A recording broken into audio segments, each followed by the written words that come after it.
All right, good evening, everyone. This is Dr. Norbert calling you from the Artist's Residence in Norfolk.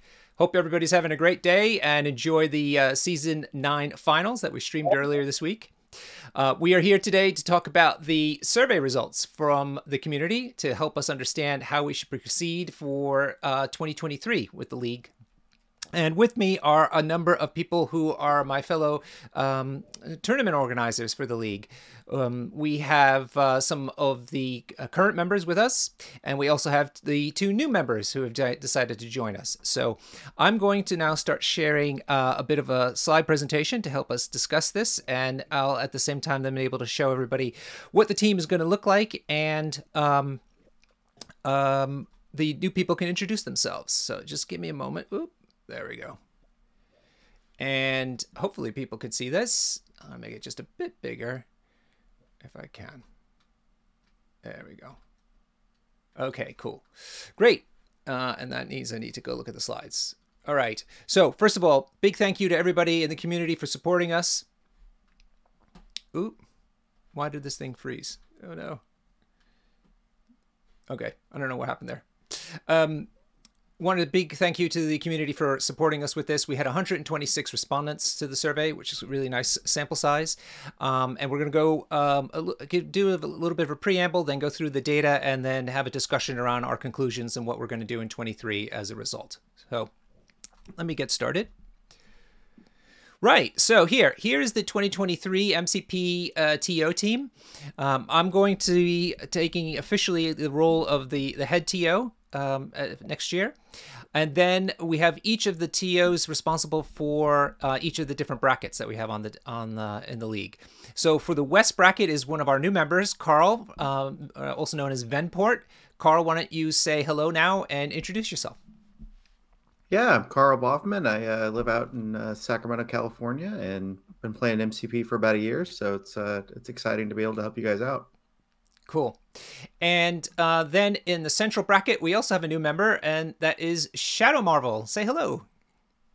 Hello, Shadow Marvel. You can also call me Matthew if you so please. I'm taking over, and you can register all your complaints and praises to me. How long, I should have asked this. Carl, let's start with you. How long have you been playing MCP? So just over a year. So September of 21 is when I started. Yep. Nice. And you were playing what before this? I gave up wargaming for about 10 years. This is my first dive back into tabletop gaming for about 10 years. Nice. So, yeah. So clearly it's hit the right spot because you decided to donate some of your time for this. Absolutely. Yeah, it's been a blast. Been a lot of fun. Good community, and a lot of fun, both online and in person. Fantastic. Good. And you, Shadow Marvel, how long have you been playing?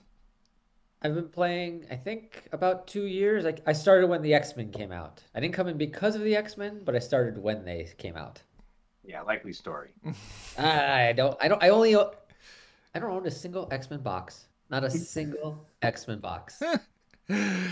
All right. On the east, that fellow who's jumping in there is Finger Guns, who used to be in the west bracket, but now has moved over to the east side of the United States, and so he is remaining on as the East Coast bracket leader. Say hello, Sam. Hey, everybody. Sorry I don't have any video. If I have video, it breaks everybody else's experience. Cool. So, yeah, I'm finally making the move back east, like I physically did a couple years back. I've been playing Crisis Protocol since July-ish of 2020, few weeks before that I had my first demo, and then I just kind of hit the ground running, and I've been just about running ever since. So I'm having a blast doing this, and happy to move back east, get my my actual bracket in alignment with my time zone. So it'll be fun. Okay. It is really handy that way, and we're really grateful to people like Carl and Shadow Marvel for jumping in to help us when they are in those relative time zones, because it does make a big difference. In Europe, we'll be continuing on Jonah and the Wargaming Dad. Wargaming Dad has always been a big helper to us as an accuser, and he's also being a TO, and he jointly shares that responsibility with Jonah. Say hello, Jonah. Hello, folks. Yeah, well, coming back, actually, I took a break for season 9. I TO'd 6, 7, and 8, and then Norbert stepped in for me because I started a new job and was selling my house, or trying to sell my house, as I still am, and buy a new house and all that jazz. I've been playing, well, so I've been playing. I picked up MCP as a painting project in the first lockdown here in the UK, which was like March of 2020. As you can probably guess, things have somewhat escalated. Yeah, exactly. Okay, great. And then lastly, not with us today, but holding down the Oceania brackets, which of course includes Australia and New Zealand primarily, is AJP2, who's been a great supporter of the league for many seasons now. All right, as you saw, a number of these folks are also, in fact, everybody except for me and Carl are accusers as well as being TOs. I feel, Carl, that we ought to do something about that. Yeah, maybe get better at the game for me. Yeah. Okay. Next slide. Really quickly, just wanted to mention to you that there's a number of people who don't get seen as often, but are very important to the mod and making sure that the leagues are running well. That includes the developer team. Carefree Llama is the lead developer. Zayton has been really active recently. We're grateful to have him coming back and helping us on the development role. And Versen also helps developing some of the graphics for the models that we use there. Two founders that used to be helping us quite regularly are both going to be on break. That's Dizzard and Gronko. They're taking a step back to handle other kinds of responsibilities in their lives. And we have a bunch of accusers still. We have XP Jacob, Utility Cookie, and Pat Dunford in Europe, Jacob Deacon in the West bracket, and Matt Alex in the East bracket. A number of other ones have had to step down. And so we will be putting out a call for new accusers, especially for the Central and other, I guess, the other types of brackets in the United States in particular, since we have many for Europe, to make, and maybe also Oceania, if we can add another one there too. So anyhow, we'll be putting out that application probably in the new year. Okay, at this point, I'm going to stop talking to give myself a break and turn it over to Jonah, who is a university lecturer and so knows his way around PowerPoint slides and data, and he's going to lead us through the highlights of the survey results. We will be posting a link to the results in the show notes and also in various Discords and what have you, so you can look at these slides and study the data at length yourself later. Okay, Jonah, go ahead. Hi, folks. Yeah, so as Norbert said already, 126 responses, which is really, really good for a survey. If you get anywhere near 50% of a survey response rate, that is an excellent return. Most surveys get about 10 to 15% return rate. So again, thank you for taking your time to fill in. Obviously, this first slide is just asking which brackets people play in. And I think, if I'm right, these broadly are reflective of the actual players in each of those regions as well, in terms of the breakdown of what we have in total. I won't dwell on them too much. I think we'll move on. Ooh, hang on. Yeah, I was saying just before we started, for those in the UK who will understand this reference, I'm channeling my inner Chris Whitty, if you remember those lockdown COVID briefings, and getting Norbert to do the next slide for me. So here is a breakdown of how people consider themselves, basically, whether they consider themselves casual, competitive, or a bit of both. As you can see, I think a fairly even split. The smallest one is obviously the casual players, then the competitive players, and then those who I think are probably a bit like myself. I think a bit like most of the TOs consider themselves kind of a bit competitive and a bit casual as well. And just to reiterate the point that Norbert has made there, that we've got all kinds of players playing in the TTS leagues, and I think this survey certainly supports that, and this very much feeds into some of the decisions that we've made in line with some of the other data that we're going to go on to, which is that we want to continue to cater for all types of players, and we think that we can cater to all types of players. Okay, if we could have the next slide, please. Keep going, or you want this one? No, this one, yeah. So this is the main one I'm going to focus on. The next four slides are basically, or maybe the next slide, next 5 slides, sorry, are all kind of different iterations of the same question, asking the players what type of format they wanted for the league. So as you can see on this slide, this is our current format where we have 6 weeks and all X and 1 players, so typically 5 and 1, based on the sizes of the brackets that we've had the last few seasons, go into the cuts where it becomes a knockout. And I should say thanks to Norbert for putting the survey together this season. But there were various questions asked on different formats on how to run the league. So, for example, 6 weeks of leagues, but only the undefeated players make it.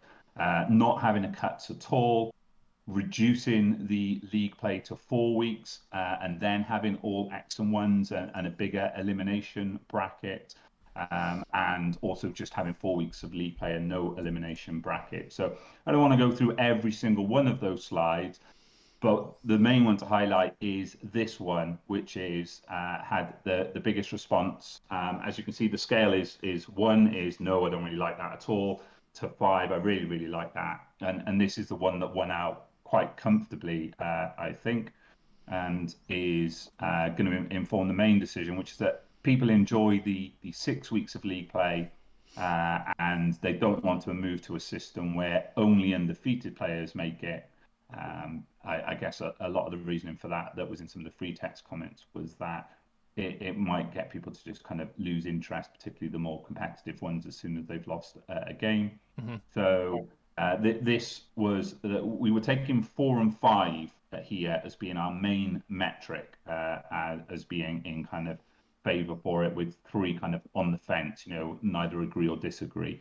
So this was the most popular option. Perhaps Norbert can quickly show the other ones, just to show I'm not making that up, but I won't talk through them. Yeah. So this is 6 weeks of play, followed by 3 weeks of elimination rounds for only undefeated players. So as you can see, quite loaded on the low side. This is 6 weeks of play with no eliminations whatsoever, just league play, essentially. This is 4 weeks of league play, but then as many weeks as we need to have X and 1 elimination rounds, which could be more than 5. That garnered some support, but still quite in the middle. And the one that nobody liked, really, was 4 weeks of league play with no elimination rounds.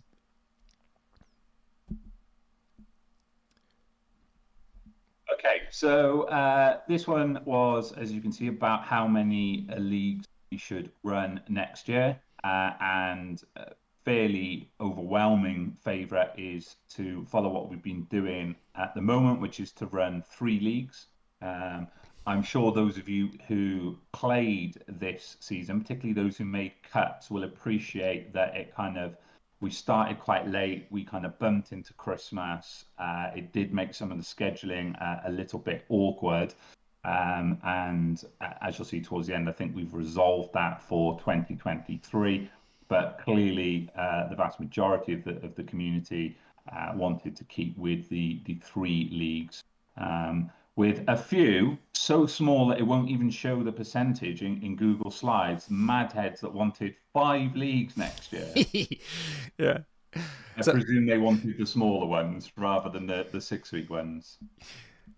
Okay. So not quite as clear a winner, but thinking about the break in between. So this is the downtime between the end of cuts and when the next league starts. If you were watching, was it yesterday or the day before? It was the day before the final of TTS Season 9. Pat won. Congratulations, Pat, becoming a 3-time winner in a fantastic game.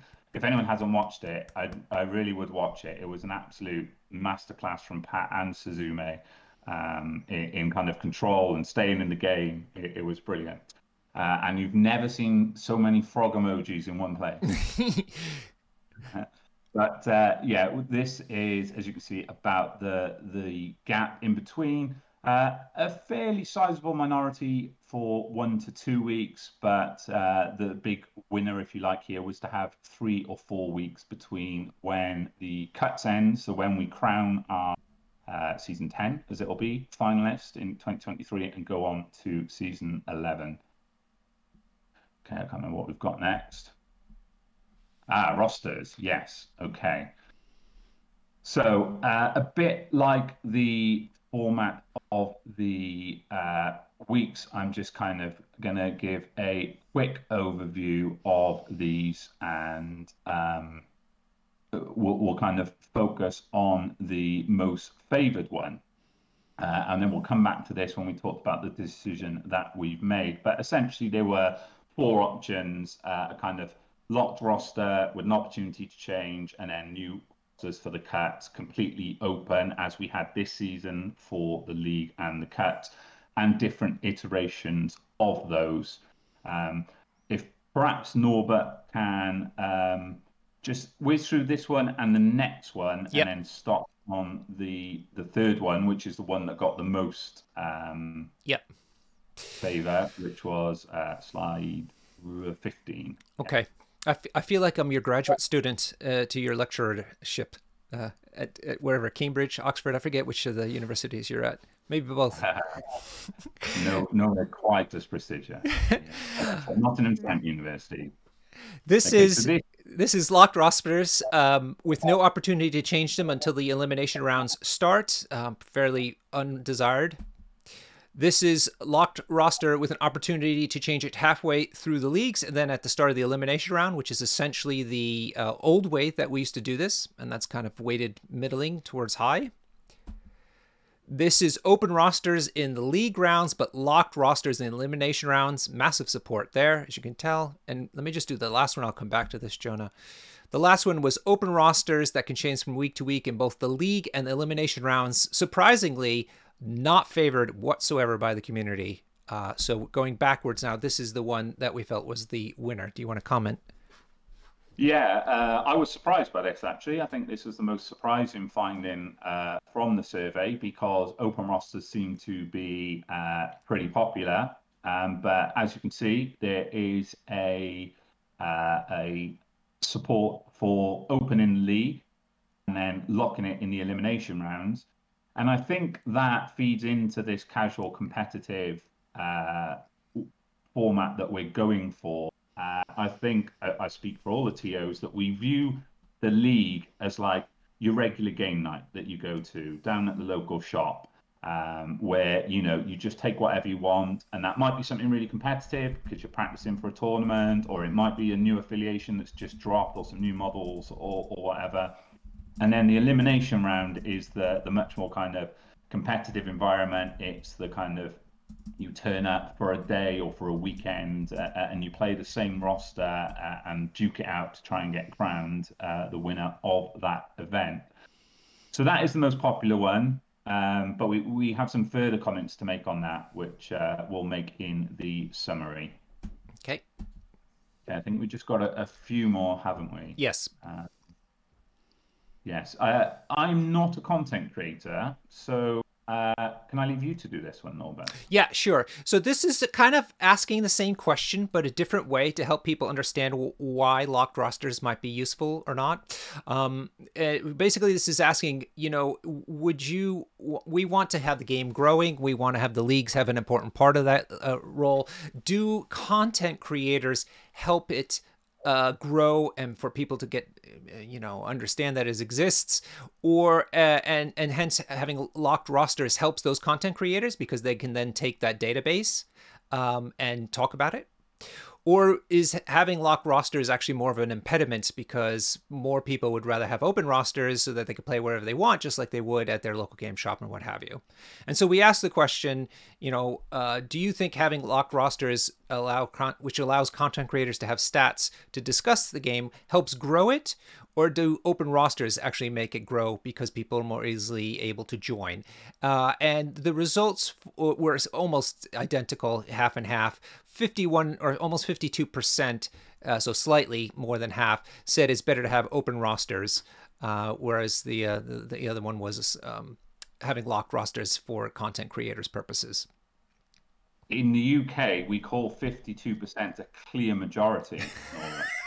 Yes, I know, with serious ramifications, as it turns out. Indeed so.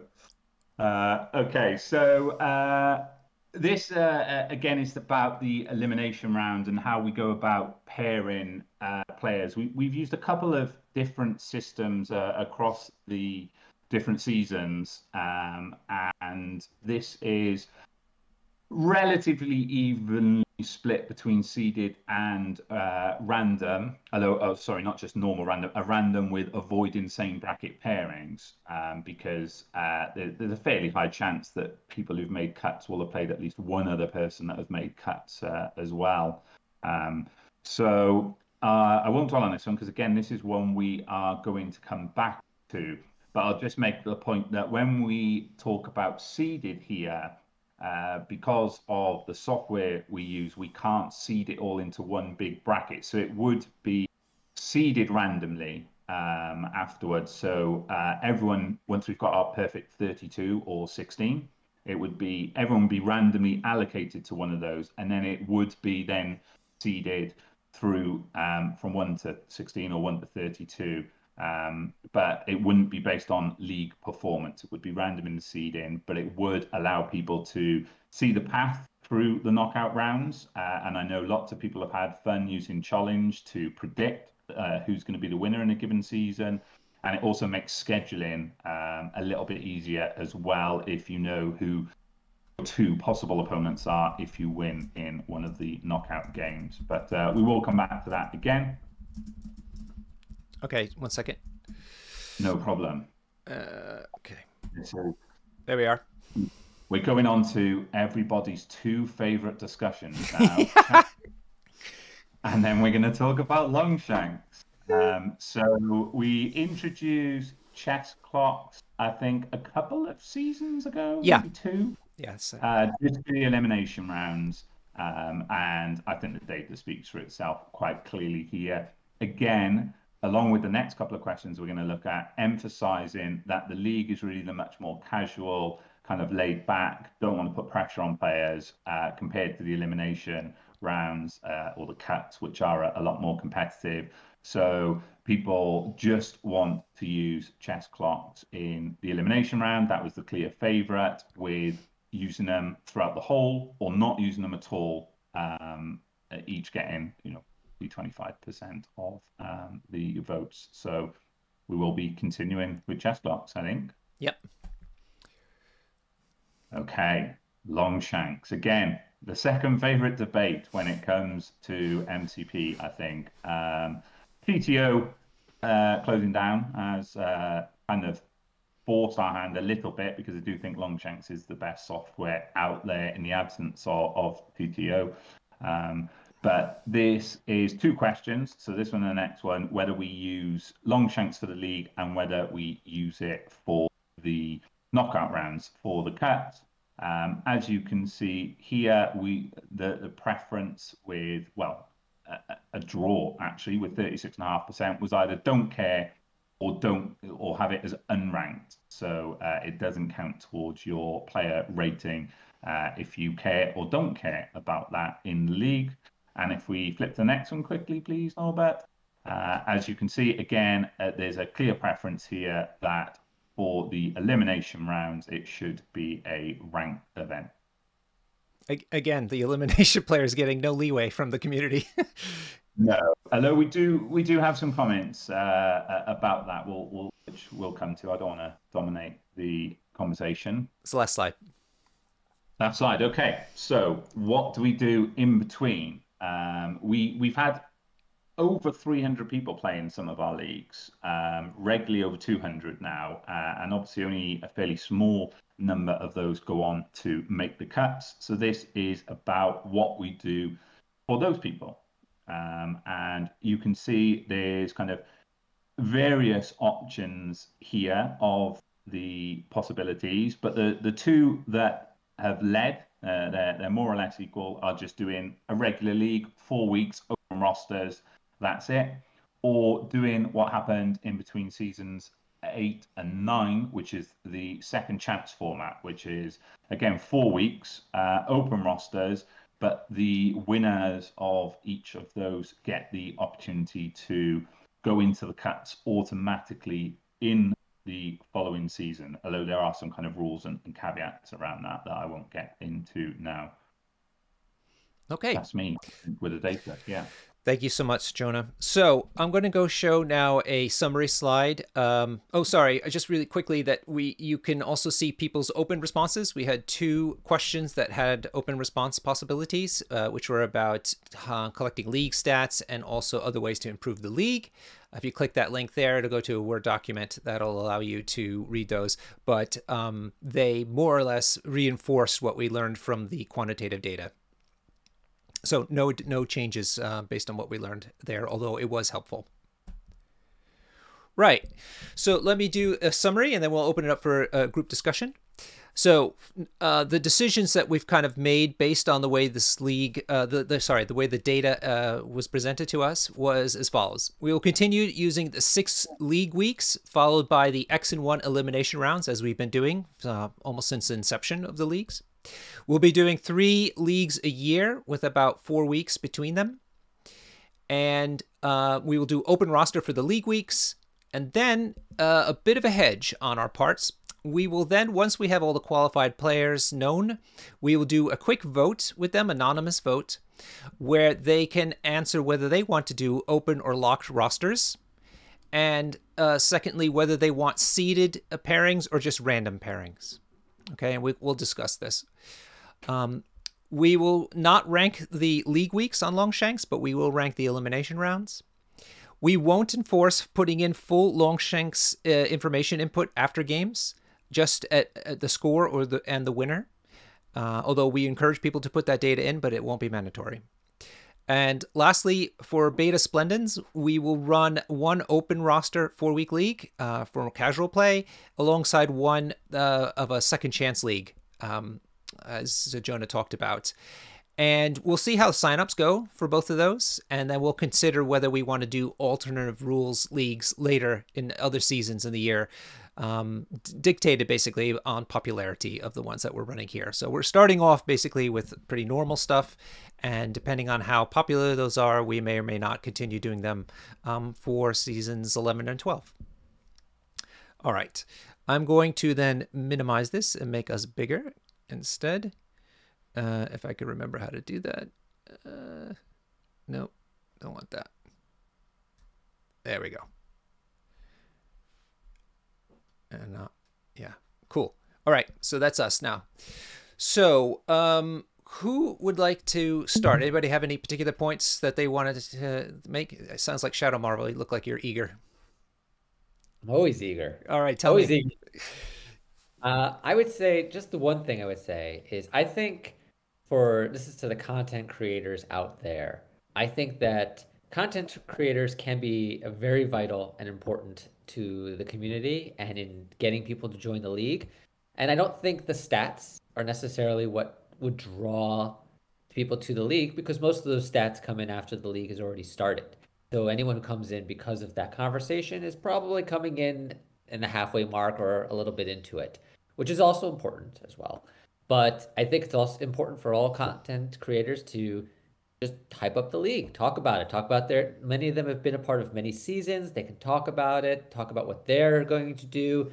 You don't have to give away all your secret tech. It's cool. But, just talk about what you're excited about and get people hyped about the league so they come and join, and do it in a few weeks in advance. And so people are just aware that the league is happening.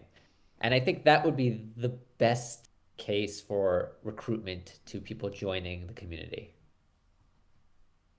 Totally great. Well, I think adding in the idea that that it's kind of that casual-ish element where you can flex your roster, I think will really help a lot of newer players coming in and not feeling that anxiety of it being a hardcore tournament, right? Mm-hmm. Yeah, it seemed to work really well for us this season.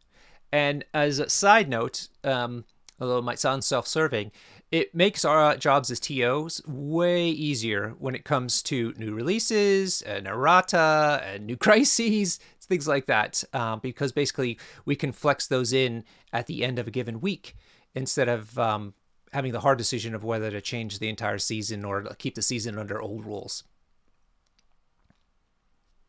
Though it does seem like AMG likes to make us play old rules right before the finals happen. Yeah, we had this problem with War Machine all the time too. They would try to make huge game changes just before the World Team Championship would take place and stuff. So it was a little bit awkward. But we became more harmonious towards the end, so that's fine. Yes, and Wargaming Dad, another TO, as I mentioned, is saying also not having us check all the different rosters before we get the league started is a huge bit of work. That was a massive amount of work. But more importantly, I think for the players is that if we had to resolve some issues, we couldn't start the league until we got a hold of those people and fixed them somehow, because we didn't want to just boot them out, so to speak. So that goes away with open rosters. There was one. So the other thing that people want to know is us trying to get people to put in a lot of the data from their games into Longshanks. Like, Longshanks makes it very easy to do. And it is easy to do, and I hope people do it. But what it came down to is, again, chasing people. If even one person doesn't put complete data in, that's us chasing that person down. Hopefully they can do it ahead of the time when we have to draw a new round. But a lot of games take place on Sunday, which is when we typically do it. And if we don't get that information in, then theoretically we shouldn't be really pulling the round until we get that information in. And so it just leads to more delays. And so that's why we're not electing to enforce it this year or this coming season. Longshanks has a list function now, which works really well for locked rosters. If you're going to the event at your local game store, or if it's the cuts and we proceed with locked rosters in the cuts, that works very well. But it's tied to you as a player, and you can't change that every round. So if you're having an open roster, it actually becomes superfluous. The only info that's kind of useful, if you like, to Longshanks is your kind of threat and what affiliation and leader you use. But as Norbert has already said, we won't be enforcing people having to put that in. The only thing they need to report is their score. Having said that, though, Jonah, now that you mention it, I didn't realize that about Longshanks having a roster or listing capability. I feel like that's probably something we could use in the elimination rounds. Yeah, if we go with locked rosters, and we'll have some discussion on that in a sec, I'm sure. As you said, we've hedged our bets a bit for a particular reason. But there is a list function. So when you register on Longshanks, you can fill in your affiliations if you've any multiple affiliation, and there is a place to just copy and paste your roster. Although in the last tournament I went to, my roster was the chorus to Baby Got Back by Sir Mix-a-Lot. Especially if you load it from Cerebro, it'll actually do some other analysis, because there's an export function from there and some of those other tools. So that could actually help if we go to locked rosters and finals. It's beautifully formatted too.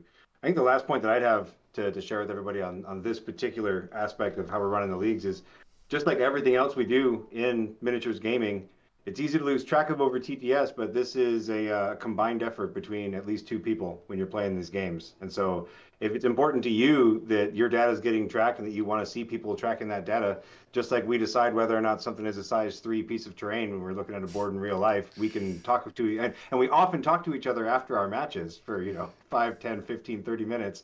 We can just as easily do our reporting in that window, talk to each other about it, and basically make sure that we get as much data as Longshanks will accept in there.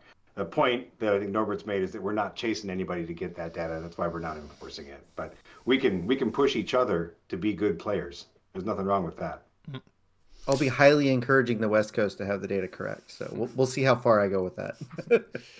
That's great. So let's start with you, Carl. You're being one of the, newer to the community and also new to the team. What struck you the most when you saw this data? I was really excited that people liked the open format and changing rosters and kind of keeping that flow and being able to add things in and change. I think that's much more interesting to me as a player. I kind of will get bored in the couple seasons where I had locked rosters. I want to change up my roster a lot. So I think that allows that flexibility, and I'm excited that the community thinks that as well. Yeah. How about you, Shadow Marvel? You've been around the block a few times, though not as a TO. What struck you the most? I was struck that everyone thought so similarly as me. So that makes me happy as someone who will be playing in the league that people think similarly. I mean, I also just felt the differences between what is in the league rounds and then the elimination rounds is a sticky wicket, and I think that the data kind of plays that out because it's very clear what we want to do when we're playing our six, rounds of fun. And then when we get to the nerve-wracking elimination rounds, do we want that ranked? Do we want that locked? Are we sure we want that locked? Are we, it's very like, when I did the survey, I wasn't even sure what I wanted. Right, right. And that's the point. I think the reason that we hedged and said we're going to ask the people who actually are involved in the elimination round is because the data was inconclusive when it came to whether we should do it one way or the other. It was almost equally one way or the other. And so that's why we thought, let's leave it to the people who actually have to endure this rather than the general population if there's no clear consensus. There's also, 126 people did the survey. A significant majority of those people won't make cuts because, only so many people go X and 1. So actually, if we enforce it just based on the survey results, we could be enforcing it on a bunch of people who actually voted in a different way on the survey or perhaps didn't complete the survey, which is why we've sat on the fence, hedged our bets, and are going to actually ask of the people who qualify for the cuts in TTS Season 10. It'll be an anonymous survey, so you don't have to put your name to it if you don't want. And we might do that after every season, but we'll see if there's a kind of overwhelming majority one way or the other. I think we may not need to do it every season. All right, why don't you carry on then, Jonah? You're a veteran of the leagues now, and as a TO, as a matter of fact, as well. How have you think? How does this data reflect on the way you think that the leagues have been evolving, and in particular, our concern that we were getting stale? Yeah, we'd had quite a lot of conversations in private, and about how we could go about changing the leagues, including kind of going to smaller leagues with a kind of invite at the end of the year for people who did particularly well, having a kind of promotion and relegation system between smaller leagues. And it was actually quite nice, actually, to read that people are broadly happy with the way things are. They like it. I think one of the things they don't like, we're going to address, which we'll do on the last slide, so I won't spoil that now. Right. But I think one of the main, I feel, criticisms that we probably get, fairly as well, we're big boys and girls, we're not afraid of some constructive criticism, is, I think, addressed for next year. But yeah, I was happy with the survey results. I was quite surprised, as I already indicated, about the favoured locked rosters for the favoured locked rosters for the elimination rounds, particularly after having viewed your Future of TTS discussion that you had on your channel, Norbert, just before Christmas, where Mike and Suna and some of the others sort of professed to not wanting locked rosters because that almost puts pressure on the people who make cuts to kind of grind practice games in advance. Because the one big difference that we have is that we have up to a week to play our games, whereas on a one-day event, you see your opponent's roster and you've got a few minutes to kind of make some things in your head. So I was a bit surprised by that. So I'm looking forward to seeing what our qualifiers next season vote for and what those who actually make it through are in favour of. I think that'll be very interesting if you're a bit of a data nerd like I am. Mm-hmm. All right. And you, Sam, also been with us for many seasons now. What was your first season? This was my first season? Yeah, what do you remember? What number was it? Fourth. Fourth or fifth. Oh, okay. I think my first season that I played in was the third season, and then I think it was 5 that I started getting involved. I think that was Dizzard's deployment season. That was the one that yeah. Wherever that lines up. Who here has been either in season 1 or 2 then? No, me. I played in season 2. I caught the tail end of season 1. That's how we found out about it. And that was at the start of the pandemic, which was a godsend for us. Not the pandemic, but the mod. Sam, go ahead then. Tell us your thoughts, being a veteran. I love that.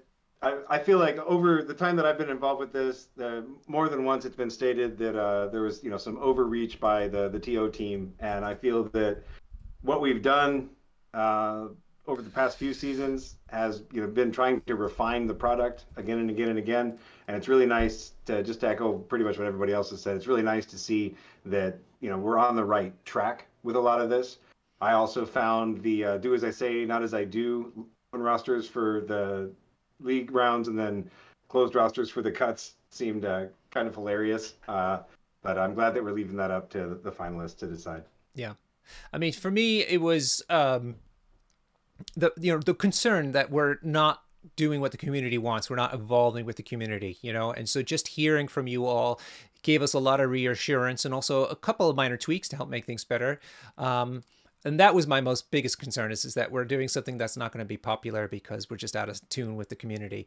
That turned out to be not the case, and it's really gratifying to see that people are like what we were doing. Or we brainwashed them all. Yeah, or they can't imagine it. Now, I just was going to point out that we had the open answer section where people could put down other things, and a few people did. Very few actually had a couple of alternative format ideas, but no real large group of comments came through saying how we should do things differently or it could be better, this and that. That we could feel concerned that we're not doing the right thing. And then the other point I wanted to make was how important it is for us to juggle the needs and desires of the casual community versus the competitive community. We've been criticized in the past by a number of podcasters, criticizing not in a negative way, just discussing us, that they'd be doing something differently. And I think the one thing that I keep trying to say at my phone, which doesn't help very much, but it's because we're trying to balance these two factors. It's not just a competitive event at all. It is meant to grow the community globally, give people experiences with one another, and hopefully spur the growth of new communities in real life, and even possibly help people want to get together at conventions more often, and especially here in Europe where we have to cross the different nations to have some more international events as well. So I think the data showed us that as well, which makes me feel good that people want to have kind of both halves of the community accommodated by this really unique thing that we're doing, which is a global electronic league. I mean, it's just crazy, which is also leading us to some of the troubles we've had about when to do release models, right, guys? The senior people will know how much debate goes on when we're trying to figure out whether to add in a model into the league, because it's not a matter of whether you could pick it up in your store. We have to concern ourselves with every country across the globe who could be playing this game, and the release dates have not been synchronized. Sam, you want to comment on that? I mean, it was particularly bad during the supply chain malfunctioning that we saw in 2021, where we would literally have models released for months in one area that were unavailable in another. And I'm glad that most of that's been cleaned up, and I think that largely we're in a good spot for it. Like now, it feels like if there's any sort of a bottleneck on it, it's just getting the actual assets into the TTS mod more so than it is anything else. So it's great. Yeah. Yeah, and that makes another good point that you're making about how we update the mod. Zaytan and Versens have been able to step up a bit to help Llama, who's had to turn back his commitment a little bit. So between the three of them, we've been seeing a lot more updates to the mod, so getting ready for the league. And as a matter of fact, they were holding off on implementing all the new crises as the default option until the season 9 was over, which it is now. So we should hope to have all those little niggling bugs cleared out in the new year, early new year, when they switch everything over to the new maps. And then it's a matter of also getting the new models into the thing, because there's quite a bit that has to go on to make it all work. Some of it is just getting the capture of the image, right? But sometimes because of the rules that come with these models, they want to add stuff into those little character trays to kind of make sure the tokens are correct and stuff like that. And so that all takes a bit of programming. And so that's why it doesn't instantly happen, unfortunately. So Cool. Any final thoughts before we get to the schedule of events? No? Okay, we're good. All right, let me endeavor to make this big again. Oh, I managed it. Fantastic. All right, everybody, here's what maybe everybody's been waiting for. Our decisions on the scheduling for next year, taking the feedback into account. Happily, we were able to accommodate it all. So Season X will be starting on the 23rd of January and going for 6 weeks is the 5th of March. We'll take a 1-week break. That's to help us to get Beta Splendens set up for everybody who's not in the eliminations and also to conduct that vote that we talked about for the elimination qualifiers. And then eliminations will be from the 13th of March to the 16th of April. And so that's basically a twice 6, 12 weeks. That's 3 months. 3 months. That's how long it takes to run these things. So then we'll take a month break, as people have indicated they would like. Season 11 then will start 15th of May to the 25th of June. A week break. Eliminations will be the 3rd of July through the 6th of August. And then we'll have basically August off. Season 12 starts 4th of September to the 15th of October. 1 week break takes us from the 23rd of October to the 26th of November, which is Thanksgiving week, giving us December then off. And so consequently, you can expect to see Season X rules out by the 8th of January. They'll be largely the same. We'll just add in some of the details that were changed from the survey into those rules. And registration then opens up the very next day on the 9th. So you basically have 2 weeks of registration that you can sign in. And in fact, I think we're going to continue allowing people to actually join the league 1 week late. It's just that if they want to qualify, they still need to have 5 wins. So they basically take a forfeit or a loss the first week that they weren't part of the league. Any questions or thoughts? Anybody in the chat want to give us some questions? Please do now. Go ahead, Jonah. I was just saying, people can join at any point, right? But they just can't make cuts at all if they come in after week 2 because they can't get the 5 wins or 15 tournament points because we use AMG's Challenger document now as the kind of basis for our rules. So open rosters has really allowed that opportunity for people to drop in. I was hinting that actually, one of the criticisms that we get as a TO team, perhaps quite fairly, is that the leagues have lacked a clear schedule. It's been sometimes a bit haphazard or quickly arranged, particularly this season that's just gone because we weren't sure whether to even do one before Christmas, and we put it to a vote and people did want another season before the year was out. So we've got clear dates here and we will be going with whatever rules are in place, whatever AMG gives us, leading into those leagues, and models and characters that are released will be legal immediately as soon as they're released with the open rosters. Yeah, exactly. So in the past, we used to try to dance around various conventions or possible reveals from AMG and all that kind of stuff, and it just led to more problems than it was worth. And especially because those problems are somewhat mitigated by having the Swiss leagues being open rosters anyway. Carl, looked like you wanted to say something. No. He didn't realize what he signed up for is what he was saying. I didn't realize it was this. Oh, I'm good. This is too much work. Oh my God, what have I done? No. I was actually just sharing out the league schedule to some locals, trying to get some new players going. Right so on. It's exciting having a fixed schedule. There's a TO. Oh, he's hustling. Shadow Marvel, you just popped on. Any thoughts? No, I think it's great. I think having stability is important. I think one of the complaints that we've had, I mean, I guess I was not part, I'm new, so lodged towards you, now to me as the whole. Anyway, the complaints is that, sometimes things happen and then everything becomes this mad rush and it becomes like someone makes a decision or then everyone has to wait. And I think this openness, having the set rules, the open rosters, alleviates a significant amount of the logistical issues that would cause a scenario where we have to make snap decisions in order to make things work and then get people's, feathers get ruffled. I mean, I'm sure there's always going to be ruffled feathers, but, there'll be less ruffled and less feathers. Unfortunately, we can't please all of the people all of the time. But we'll do our best. Yes, of course. Cool. Most of the people, most of the time. Settle for that. We have lots of overwhelming support from the schedule in the chat. And also getting some nice PHP Chrono. Thank you for mentioning about the fact that you appreciate all the work that we do and understand the pain of the complaints that come our way. Fair enough. But we all know what we signed up for. And kudos to you for working at a nonprofit club as well. Coffee Time is asking, I saw a lack of streamers for Cut Games in Season 9. Are the old streamers coming back for Season 10? Or should we be pushing for new streamers? I don't know what that was, to be honest with you. Liam stepped in for the first time, which is great. Liam Watt.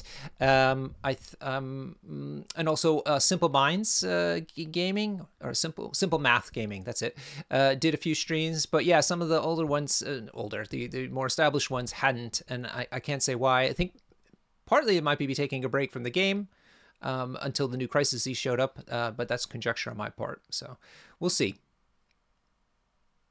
I mean, you never have too many streamers. That's not something that like there's no like saturation point for MCP streamers. Like you want to stream TTS games, that it's only good for everyone. Insidious Mab was saying that was actually probably the toughest part of keeping up with the season. I assume he's meaning not having enough people streaming it. And so I can understand that. Coddle from Ireland is suggesting it might have also been the time of the year. That's absolutely true. Especially in the States with Thanksgiving and Christmas being a month apart from one another, when this league, a large part of this league was happening then. The elimination part, anyway. Good thoughts. If anyone's interested, just ping us. We can give them the role on the Discord. There's a streamer role, just like the Accuser role or the Dark Illuminati role. So we can give that. Like Sam said, more streamers, more better, right? Yeah, it's really important, actually. It was hugely important during the pandemic when nobody could get out. But I think it remains important now because that's how new players learn. And also the competitive people also get a kind of a insight into what's going on in the meta. And just generally makes the game more visible. Yeah, I also think it's even if you don't even think that you're a phenomenal streamer, I say just give it a shot and try it out, because TTS streaming, when you have someone there and they're commentating, it's infinitely possibly the best way to watch a Marvel Crisis Protocol game, because you can see everything that's happened. You have someone talking, so even if you're not watching the screen with your eyes glued to it, someone's walking you through it. So it's always very enjoyable. New people, whether they're experienced or whether they're brand new to it, it's always enjoyable to watch their streams. So I say give it a try if you haven't. That's a good point, Shadow. Oh, sorry, Jonah. Real quick, it's a good point because I was thinking about how I could stream live games, and I realized that the mod has that streamer view, which tells you so much that you don't get if you're streaming a live game. Sorry. Yeah, Go ahead. Streaming live games is hard. Yeah. The guys who did it at Nations, which is the big team tournament in the UK, just had such a good setup. It was incredible. But the point I was going to make is if we've got existing streamers, if they are perhaps willing to host people as kind of guest commentators with them to help kind of show them the ropes and let people who might be interested in streaming kind of dip their toe in the water before they do it themselves, that would be really good. I know I've been on a couple of streams as a guest. I've been on yours, Norbert, of course, and a couple of others. I haven't taken the plunge myself. Maybe I should. I don't know if my PC would handle it. Yeah. Streams are better than no streams. Streams with a commentator are better than streams without, and streams with like color commentary and play-by-play are pretty much the best. Yeah. Watch Norbert and Huggy. Yeah. Not to get any bigger because I'm on his channel, but I love the Norbert and Huggy show. Yeah, thanks. It's a big thrill for us to do it. Okay, that brings us close to the top of the hour. Let me get rid of this slide now so I can see everybody. Oop, that's me, everybody. How do I do this? Oh, dear. I want to see everybody. How do I do that? Oh, my goodness. Sometimes Discord misses me about. Oh, here we are. There we go. I just wanted to thank this panel for coming on here and giving us some more of your time. I'm really excited to have Carl and Matt now with us as well. It's always great to have fresh insights, fresh energy, fresh ideas on the team. So thank you very much for that. And most importantly, we want to thank everybody for doing the survey and just supporting the league, however you do that. We do this as a community service, basically, to make sure that everybody out there who wants to play MCP can, if they can't get out to their live events or they just want to meet new people. That's why we're doing this, and for no other reason whatsoever. So we're grateful for you for being there and helping us see this happen. All right, with that, then, let me thank everybody who was watching tonight. And we'll be putting up this video along with links to the PowerPoint survey on various Discords as well as in the show notes. So you'll be able to see it there. So with that, I want to thank you all for watching and hope to see you in Season 10. Woo.